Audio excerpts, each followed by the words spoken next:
A wild Wednesday night in the NBA. Portland and Memphis go at it. The Lakers steal a win on their home court behind the heroics of Matt Ryan. The Celtics drop another overtime game to the Cavs, and way more happened in the league. We'll get to it all today on Locked On NBA. You are Locked On NBA, your daily NBA podcast. Part of the Locked On Podcast Network, your team every day. Happy Wednesday, everybody. Thursday, everybody. And welcome into another edition of the Locked On NBA podcast, talking about the latest and greatest from around the NBA. And what a Wednesday night it was in the league. Everybody's playing fantastic games. Some star-studded performances. Of course, Lonnie Walker stealing the show. It was an awesome night. The Lakers-Pelicans game was fantastic. The Grizzlies-Blazers game was fantastic. Celtics-Cavs for the second time this season was fantastic. We've got a lot to get to today, and of course, it's Thursday. So we'll count them up to wrap up the show. But let's start with the game that ended the night. Overtime in L.A. And we were about to be talking about a very different night for the Lakers because this game was 111-108 Pelicans with just seconds to go in the game. Less than 2 seconds. I forget what it was. 1 point something. Dyson Daniels gets intentionally fouled with 1.6 seconds to go, and he misses both. LeBron calls a timeout immediately. Lakers get their possession. Austin Reeves throws a perfect cross-court pass to the opposite corner. And, of course, who would you expect on the Lakers to step up in the clutch? They've got 3 household name stars. They have a bunch of signings they made this offseason. And it was Matt Ryan, not the football guy. Matt Ryan, the Lakers sharpshooter. Used to be, I believe, a DoorDash delivery guy. Sniper. Ties the game. What'd you think of that moment, Pat?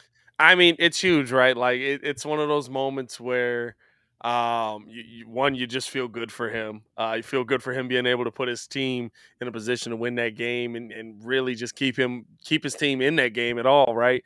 And I mean, it's always that guy that you least expect in those moments to knock it down. This will be one of those moments I think that'll be very memorable, right? Like especially just in the LeBron era. Like this will be the trivia in the bar. Be like, y'all remember that game when that guy? Who was that?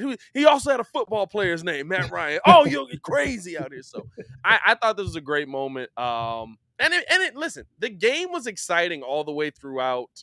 As they battled back and forth, you thought it was all over, and then no, let's keep it going, man. So I love the moment for him. It is hilarious, right? Because as I'm listening, I'm just like, Matt Ryan. Didn't he? And they had to get him in. They had to get him in. Get benched. He's been one of their best shooters all season. They had to get him in at the end of that game. He hit 3 on the night. This game was crazy. 15 lead changes in this game. Overtime, the Pelicans just self-inflicted wounds left and right. Gave up a clutch offensive rebound to Patrick Beverley. They had a 5-on-3 fast break, and Zion just ran at the rim and missed the layup. Like, didn't even look to pass to a teammate. And then one of the 2 Lakers guys who didn't get back yet, Anthony Davis, gets a wide open dunk. Like, Pels fall apart in OT. Only CJ McCollum and Zion even hit a shot in the frame. They get it down to 3 at the end. Didn't matter. And then they miss with 6 seconds left. They're only down by 3, which just worked for the Lakers. They fouled and made it to OT. And the Pelicans just totally forgot that, like, the game was still happening for some reason. Basically. And just let Anthony Davis end it. I mean, they had this. They literally had this game, and they completely gave it away.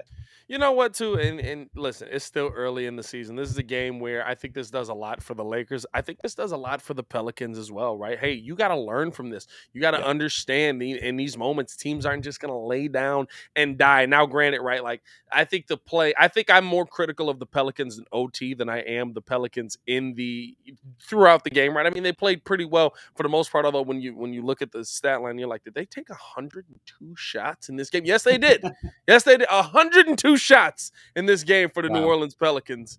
But I I think the thing is, right, like this is a moment that the Pelicans to me can learn from as a team, right? Because of course CJ's been in these moments, but not a lot of these moments for guys like BI, not a lot of these moments for guys like Zion Williamson, right? So as the season goes on, as the season continues, right, learn from these moments, learn what you need to do, especially going into the overtime. I thought that this was a great moment for both sides here. And for the Lakers, right? I mean, it just gives you a little bit more confidence. You've got 3 stars, and it seems like they've kind of figured out how to use Russell Westbrook a little bit better so that he's able to contribute to the game. Still not giving you the crazy numbers that we're used to from Russell Westbrook, but I feel like the Lakers have kind of figured out their formula on using Russ, and it's a formula that seems to be working towards helping the Lakers actually win games. And then, Lonnie Walker's just Lonnie. He's balling. Wow. Yeah. Wow. What a night from him.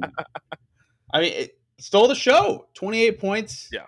The high for both teams. Huge 3 to start off overtime. He was fantastic. And he wasn't even signed to be a shooter, right? It's like they needed an athletic wing, and he was that. And he hit 5. He hit half of the Lakers' threes in this game for a team that's desperate for shooting.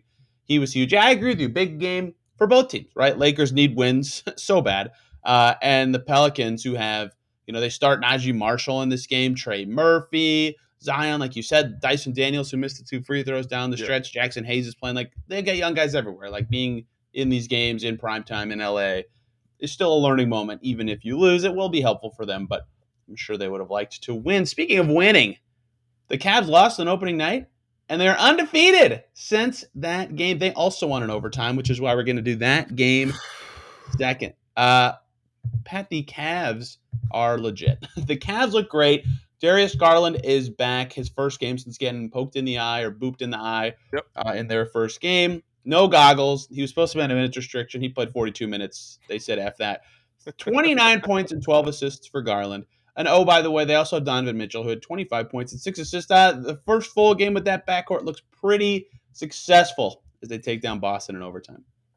I will say this. I've been somebody who has been on Locked On NBA, who has been on my own platform, who's been on Locked On Bulls, and I have said that I did not think that the Cavs would gel nearly as quickly. Now, I also will stand on the fact that I said that they will be incredibly inefficient shooting the basketball, and they are. But they are absolutely a threat in the Eastern Conference. I tip my hat to the Cavs. Donovan Mitchell, 25 points tonight. Darius Garland, 29 points tonight. And I think the good thing about this team, and maybe the thing that we've never seen really with Donovan Mitchell, is while Donovan Mitchell is still incredibly inefficient, 11 for 27, 3 for 9 from the three-point line, it's about him being inefficient at times when Darius Garland is being really, really efficient. And when Darius Garland had his inefficiencies, Donovan Mitchell was kind of able to pick up that slack there. That's something that neither of those guys have really had to this point. And I mean, listen, when they're hot, when they're able to knock down that 3 ball, they are absolutely a dangerous team. You saw them run off a string of threes, I think 4 of them back to back between the 2 of them. And then when all else breaks down, if we miss, there's 17 guys down there that play for us that are all 6'10" and up, or at least that's how it feels when you're watching the game. I mean, their interior presence, what they've been able to do, I will take back what I'm said. When I am wrong, I am wrong. The Cavs are absolutely a legitimate threat in this Eastern Conference, and they look to be a really scary team. Yeah, Evan Mobley has go gadget arms. So any miss that's near him, he like puts his arm up and then it gets longer somehow. Like after he extends it, it doesn't make sense. So he just eats alive these rebounds on the inside. He only had 7, but he just looks enormous. He was a plus 15. He was unbelievable in this game. And Jared Allen had 14 and 14, right? Like that's how this Cavs team is so good. Is they have awesome guards and awesome bigs. They're not strong on the wing, and they still find a way to win because they have good play at those 2 positions and a good clutch gene for this game. And their starting 5 was just fantastic. They only had 16 bench points, and they beat this team. Weird game, right? Like Celtics have more rebounds. They have only 14 turnovers in an overtime game. They only missed 1 free throw all night, and they lose because the Cavs got more offensive rebounds, won the turnover battle, and even though the Cavs shot kind of poorly from deep, that they were just better in fundamental. They're a good team, the Cavs are. I think you pointed out the one thing that I might say could possibly be an inefficiency for them when you start to look at this bench unit, right? Like just If it's on, it's on, and I think defensively this bench can come do some things. If Kevin Love comes in and he's knocking down a ton of shots for you, you feel good about where this bench is. But when it's off, it is a little bit concerning, and you have to run your starters to death. This looked like a Tom Thibodeau game plan, by the way. Another Thibs mentioned in there for you guys. This looked like a Tom Thibodeau game plan tonight with Karis LeVert, 46 minutes. Donovan Mitchell, 44. Darius Garland, 42. Jared Allen, 36. Evan Mobley played the fewest out of any starter tonight with 32 minutes. That's a lot of wear and tear on your body. And I get it, right? Like, this is a game that went into double overtime. It plays, or I'm sorry, it went into overtime. It plays a big difference in the minutes and stuff like that. But I mean, you look at these guys, right? The only guy on your bench to play more than 15 minutes is Dean Wade. It's not a recipe for long-term success throughout the season. I think you could see some of these guys get gassed. So that would be the one thing if I'm the Cavs that I would focus in on. On Boston's side, like you lost a tough game. Boston still looks really good. They do. Tatum and Brown were good as usual. Brogdon was really good off the bench. Like, their recipe is the same as it was when they beat the Sixers on opening night, as it is now.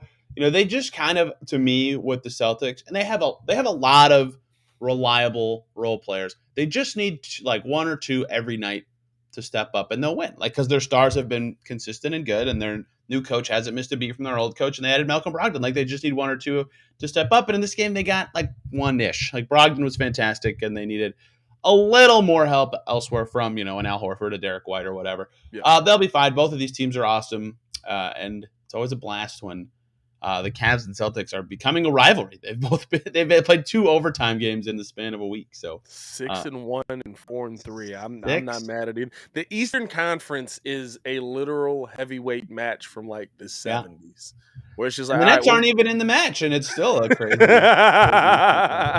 the Brooklyn Nets that got beat by the Chicago Bulls, and oh no, y'all fell short. Never mind, my bad.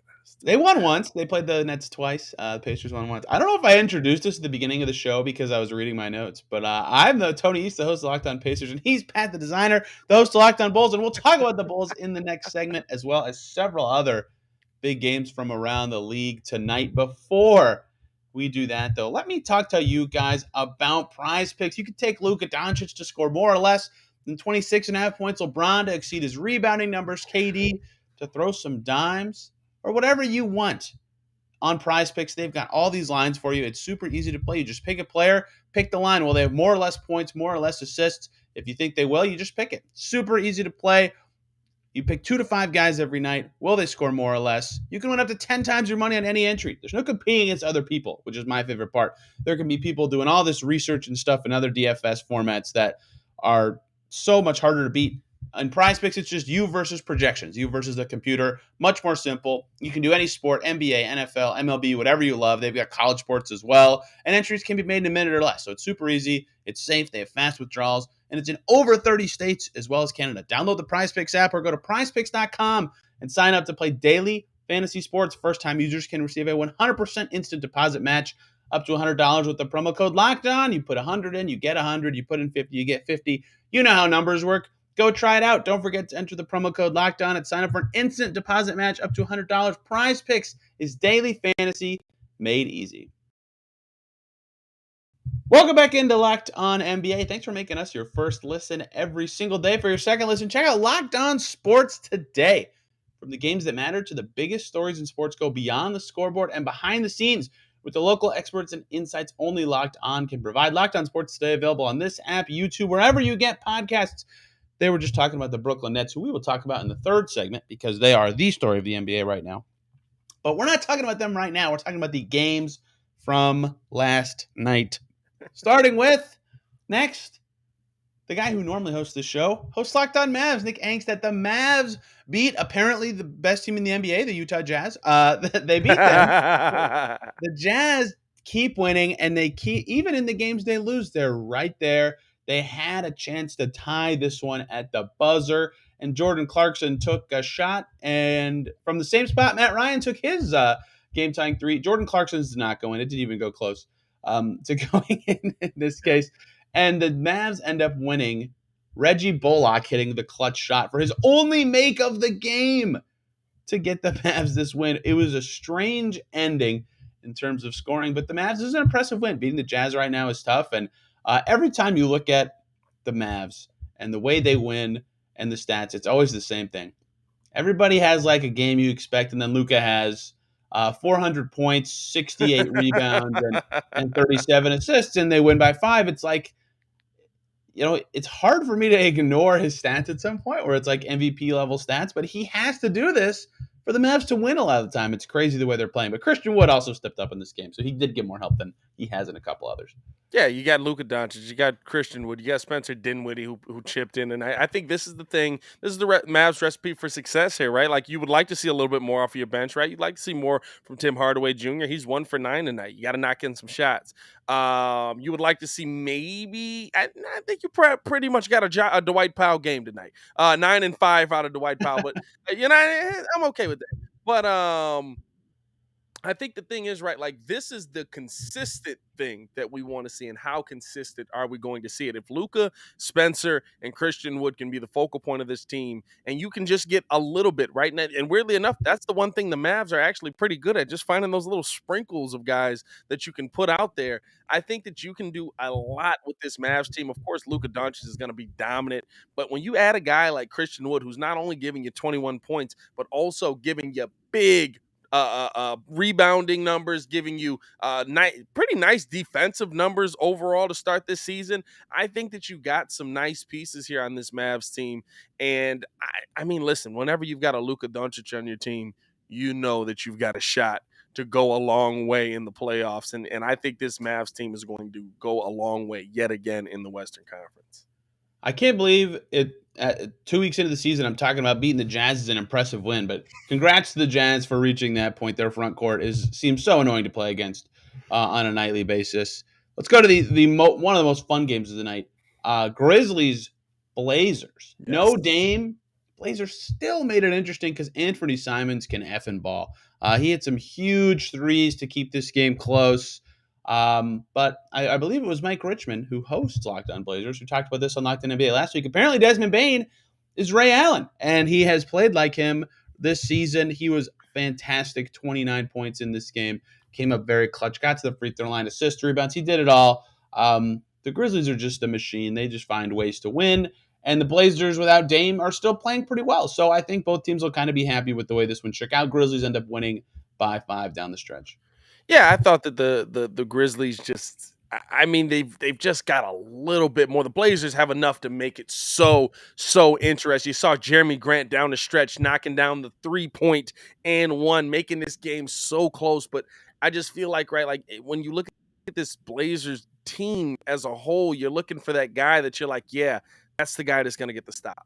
That's the guy that's going to change the tide. That's the guy that's going to stand there and he's going to shut down, or he's going to get the stop on Ja. He's going to get the stop on Desmond Bane. And you just don't see that guy on this Blazers team. I think it's a team that you can feel good about and see what they're kind of building and be like, okay, I can see this working out in a couple of years. But I just feel like right now, especially without Dame, like, I mean, in a game like this, if you get this out of Anthony Simons, Jeremy Grant played great, Nurkic played great tonight. In a game like this, if you just add Dame, they probably win this pretty well. Yeah, handily. Yeah. Shaedon Sharpe was the other starting guard. He was bad. Like, he was bad. He had 2 points, and he's not a good defender right now. Like, he just wasn't that good. Yeah. So, yeah, if they have Dame, they clearly win to me. And Sharpe's very promising. He just didn't have it tonight. He's rookies. That happens. So, impressive game from both teams. I mean, the Grizzlies draft so well and find these young guys that can contribute for them and get everything from their bench. All their guys play their role perfectly. They're just so tough. They're just so tough to beat, and John Morant really makes them go. So encouraging night for both teams, which is so weird to say if you're the Blazers and you lose. But, the game they got from Jeremy Grant and Simons, they'll be happy with. You cover the Bulls for Locked On Bulls. Bulls played tonight and kicked some butt. Every time I feel like I'm checking in on the Bulls, they're blowing a game. No, they're still winning, but they're blowing a big lead, and they barely scrape on to win. This time, the opposite. Kind of closer in the third quarter, and the Bulls ran away with it. Tell me what happened. I mean, listen, Zach LaVine and DeMar DeRozan combined for basically nothing tonight. Nikola Vucevic rolls out of bed and gets you a double-double, but he played pretty mid. But when you look at the Chicago Bulls bench, ladies and gentlemen, 49 points off of the Wow. bench versus the Charlotte Hornets. Absolutely dominant performance from the Bulls bench. And it's one of those where you look at it and you say, okay, listen, we got to start looking at this bench and say, are they better than maybe what we think they are? This is why the Bulls are going to be competitive this season. I think that it's why the Bulls can do turn a lot of heads and surprise a lot of people who didn't think they were going to be well, because this bench unit really goes deep. You got Alex Caruso. You're going no Andre Drummond tonight and still being able to put up these numbers, right? I mean, there's just so many guys that you can look at off of this bench that are able to give you. Javonte Green had a big night for you tonight, able to knock down the 3-ball for you. And then when you add on top of that, the one time, and all of a sudden, right, like Bulls fans getting a little excitement, feeling a little fire in our belly, because I think Patrick Williams is starting to feel a little fire in his belly. Our 4th overall pick from a few years ago, finally starting to look like, hey, when I want to go to the bucket, there's not a lot of people that can stop me. And that's what you saw tonight. For the first time in Patrick Williams' career tonight, he looked like the most dominant player on the basketball court. And I've never said that about him since I've known that he existed. So, I mean, it's promising to see. It's a game the Bulls were supposed to win. Charlotte basically is out there running nobody on the court. They've got Dennis Smith Jr., who I hope is going to be able to come back, but no LaMelo Ball. Gordon Hayward is a shell of the Gordon Hayward that we once knew. And with the Bulls' defensive ability this season, you knew that they were going to be able to get this win. So, but the bench really stood out. Shout out to Goran Dragic. You talk about guys rolling out of bed and producing. That dude's been doing it for 15 years at this point. I mean, basically outside of last season where he had a slump to start with the Nets, he's been great. The Dragon's breathing fire. The Dragon's breathing fire. The Dragon was breathing fire. Good stuff from the Bulls, who have had a nice start to the season. Rapid fire 2 games really quick. 1, Trae Young in the Garden. Always fun. It didn't look like this one was going to be very fun because the Knicks were winning by 23 points in the second quarter, and they lost. But they lost by double digits. This game had huge swing, as the biggest lead for the Knicks was 23 and the biggest lead for the Hawks was 19. Massive second half dominance from this Hawks team. 13 in the second half alone for DeJounte Murray, 12 for DeAndre Hunter. And the Knicks in the second half scored 34 points in an entire half of basketball. That's an epic collapse. Trae Young seems to just somehow win in the Garden, even when he isn't particularly good. And the other rapid fire one I want to talk about, because this is a good segue into our final segment. The Wizards beat the Sixers on the road. No Joel Embiid, obviously not that crazy of a result, but quietly 2 things are happening. 1, the Sixers lost another game. They've lost some early games that I think they would like to have won. And 2, the Wizards' defense is pretty dang good. Remember everybody, or remember a host of Locked On Raptors clowning me for picking them in our little draft thing? I remember that. Oh, I remember. Credit to Wes Unseld Jr. for all the problems the Wizards have, and the spot they're in is kind of awkward. They're defending pretty well, and they defended this Philly team. I mean, Maxey and Harden went off, and no one else did much of anything. So credit to the Wizards, and we will talk about the Sixers and their place in the NBA standings in the next segment, because it is Thursday, which means it's time to come up. We'll get to it to close out today's Locked On NBA. Count it. Thanks, everybody, for making Locked On NBA your first listen today and every single day. Check out Locked On Sports today for your second listen for the latest news from around the sporting world from your local hosts of the Locked On Podcast Network, wherever you get podcasts, or on YouTube, wherever you're listening to this right now. I'm sure you can find Locked On Sports today. Count them up. It's Thursday. I can't do the soundboard. I'm not Nick Gangstad, who normally hosts this day, but I can count them up as we cover some newsy stuff from around the NBA and give our take on it. And of course, that has to start with the Brooklyn Nets, because, wow. They are going to hire Ime Udoka to be their head coach per a bunch of reports. That is for lack of a better term, it's a shit show in Brooklyn right now. They need Ben Simmons to be good and not afraid of looking at the rim. They need their star point guard to not be sharing anti-Semitic things on the internet. And then they fire their coach and hire a guy who just got suspended for an improper workplace relationship, per the reporting. Yikes, that is all a mess. But Ime Udoka did coach well last year, I guess. He was tight with KD on Team USA. So PR stuff aside, which is impossibly weird to say, can he make them good? Can he make them a top 6 level playoff team? They are 2-6 right now. They are the worst defense in the NBA By a by mile. far. It's not even close. Ime Udoka won't fix that. They don't have defenders on this team. That's the bottom line with them. They don't have TJ Warren. I keep hearing when TJ Warren comes back, what's TJ Warren going to do? Play 1-on-5? There's no defenders on this team. They are poorly put together. They are poorly built. They need to add pieces around them. They thought Ben Simmons was going to be this focal point piece on the defensive end that you could pair in with TJ Warren. Maybe that ends up working itself out. Maybe Ime comes in. But even then, right, you're still playing 2-on-5. There are not enough defenders on this team for you to even think that the Brooklyn Nets. Now, listen, with Kevin Durant and Kyrie Irving, right, both basically averaging 30-plus points a game and scoring 30-plus points a game, except when they played the Bulls. I mean, like, you basically have to think that this team's probably still going to be good enough to find their way into a playoff battle, especially adding in a coach that knows what he's doing in Ime Udoka, who basically, I mean, Steve Nash essentially just was kind of out there with the best seats on the floor. But there's no hope for me with the Brooklyn Nets actually being a threat to anything in the Eastern Conference.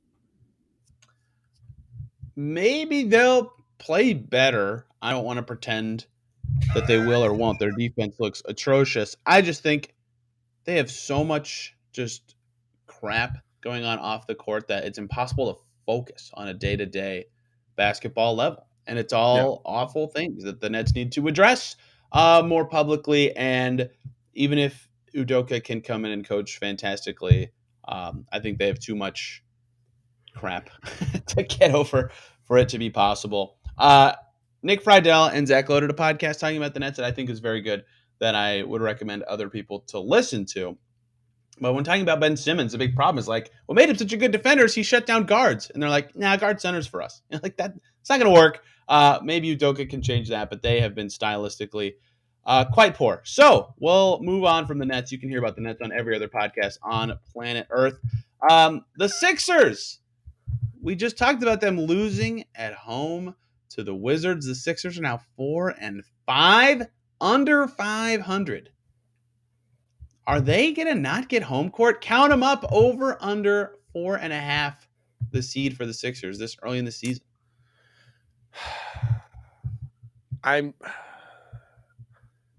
still going to take the over because I think Joel Embiid is that good. I also think that Joel Embiid is playing with a little bit of injury right now. We see that he didn't play tonight. We know that he's been very up and down this season.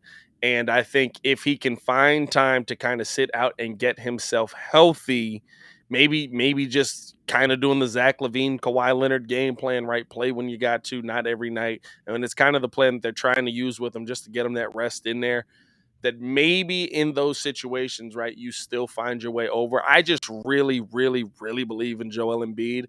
I think that even though I think I might have to hate Joel Embiid now because of how he keeps beating the Chicago Bulls and like posting Aaron Rodgers quotes, and like I think I need to hate Joel Embiid. But I don't think that, again, like we just talked about Brooklyn and Philly, or we just talked about Brooklyn, like they swapped and just kind of like messed each other's rosters up and didn't do anything to fix it. PJ Tucker doesn't fix anything.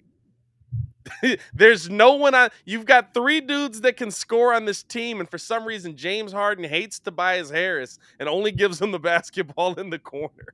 So I don't know what this Philly team is outside of Maxey, Harden, and Embiid, but I'll still take the over because, like I said, I think Embiid's that level of player. I asked the first question wrong because it's count them up. It was supposed to be over under 6.5 seed for the Nets. and we both are going to go under there. For the Yeah, Sixers, I'm I will going say under. over, though. I think they'll reach home court because they haven't beat. And James Harden looks better. I don't agree with the people who say he looks like old James Harden because that dude No. was like unstoppable, but he looks better than last year, certainly. And they still have Joel Embiid, and yeah, Maxi's really good. Like everybody's in the right role. Their new additions haven't done as much as people thought, but I still think they will end up being a good basketball team that are off to a slow. They're merging together. They've lost to some good teams. No panic from me, but they are 4-5, which is noteworthy after this loss. Last one, count them up. The only undefeated team in the NBA, Pat, is the Milwaukee Bucks. They won tonight. They completely destroyed the Pistons at home. And their next 6 games is Minnesota, OKC, Atlanta, OKC, San Antonio, Atlanta. Over under 13-game win streak for the Milwaukee Bucks to start this season. After that stretch, they play Cleveland, Philly, Portland, Chicago, Cleveland again, Dallas. It gets tough after that, but 13. Will the Bucks make it to a 13-game win streak to start this season? Chris Middleton is signed to the G League. He might be back soon. I don't know. They can beat everybody else. Nobody Mhm. else has anything that can even remotely slow them down, in my opinion. That Minnesota game might be interesting, though. That Yeah. Minnesota game might be a little bit interesting, but you know what? I'm gonna say another team that is just like, good Lord, are the Bulls ever gonna win? I'm gonna say that they do get the 13-0. Because when you look at like just top performers on this team, it's like Drew Holiday's the only guy that passes the ball, and just every other stat is Giannis. Yeah, he they is that level of play. he is on both ends. Like their defensive buy-ins have been crazy. They snuck past the Sixers in their opening night game. And earlier this week on Halloween, they played the Pistons, and Detroit played pretty well. It was a 2-point game. Their other 5 games, not even close games. Like they are destroying people. They aren't winning; they're destroying people. And so I think they match up well enough with Atlanta that I just think 4 of those games are like almost really easy for them. I agree with you that, or 5 of those games, excuse me, Yeah, are pretty easy for them. So Minnesota's the one that maybe could flip it because something that makes the Bucks really good is they're huge. And the Timberwolves' whole kind of shtick, for lack of a better term, this year is they're also huge. So maybe that one could be the one that breaks it, but it's pretty positive. Effective middle. We're going to be a fifth of the way through the season. Still won't have lost. They look awesome. Giannis is awesome. If they keep this, it's not going to be worth MVP discussions. Although him versus Luka is going to be certainly a fun debate this season. But I think they could get 13. I'm going to go yes because of the schedule. I agree. Best defensive rating in the NBA, by the way, a 101.9 right now. I forget who I heard talking about this on another podcast, but a lot of players take on the defensive energy and effort of the team's leader and best player, Yeah. and Giannis just works his butt off on defense. Like it's infectious. Giannis is scary on defense. Like when you think you've got a clean layup and some dude jumps from the free throw line and takes it out of the air, like that's just you can't beat that. And then Right. Bobby Portis is just staring at you from the other side. The Bucks are a scary defensive team. I believe they're still my team. I haven't seen anybody that I think will slow them down. But again, right, like their tough stretch kind of comes up here. So we'll kind of see what they look like versus that. But they're still my pick to go back to the NBA Finals. Yeah, they were mine as well. It's hard for me to pick anyone else. It seems like all the other teams had something change for them that makes me think they'd be a little worse. That was at the top of the East, except for the Bucks. It's like, Except oh, for the yeah. Bucks. Yeah, except for the Bucks. They look great. They look awesome. They're 7-0. I think they're going to be. I mean, they're obviously the only undefeated team, and I think that could last for another 2 weeks. Impressive stuff from Milwaukee, Giannis. So first month of the season, just wins. Yeah, I mean, Golden State did that one year when they won a bajillion games in a row with KD to start the season. But we don't see. I mean, you don't see even 7 to start the season is a lot of wins in a row. Like this is very impressive because everybody's trying at the beginning of the year. You get to the middle of the season and teams stop trying. Like everyone is trying right now, and they're still just kicking butt. Here's a surprise counted up. At what point in the season do we start being on 74 and 8 watch? When do we get? Wow. When do we get to the 74 and 8 watch? Well, I'm a math geeky guy, so I kind of be like, if they get to 20 games, a fourth of the season, and they only have 2 losses, you got to start thinking about it, right? Because then, in theory, they're on pace for it. I don't think they're that talented, but they are winning that much. So maybe. Yeah, I guess, is that I exciting enough? say Can they I actually say do that? that, and I say that, and this is where the streak comes in. They lose every one of these next 5 games. Like, oh They god. lose to OKC twice, though, in our Yeah, it's on conversation. us. Hey, Then OKC we're to looks blame. good. Credit to the Thunder. They don't look embarrassing this season. I have no surprise counted ups for you, Pat. Everybody, Pat is on Twitter and can be followed at Pat the Designer. And of course, for more on the team, he covers Locked On Bulls. Bulls having a nice start to the season. I'm Tony East from Locked On Pacers, who are spunky, but not necessarily having a nice start to the season at 3-5. Tomorrow, Adam Mares and someone else, because normal host Wes Goldberg getting married. Congrats to Wes Goldberg. Congrats, Will be bro. your Friday Locked On NBA host. Till then, everybody, have a great day.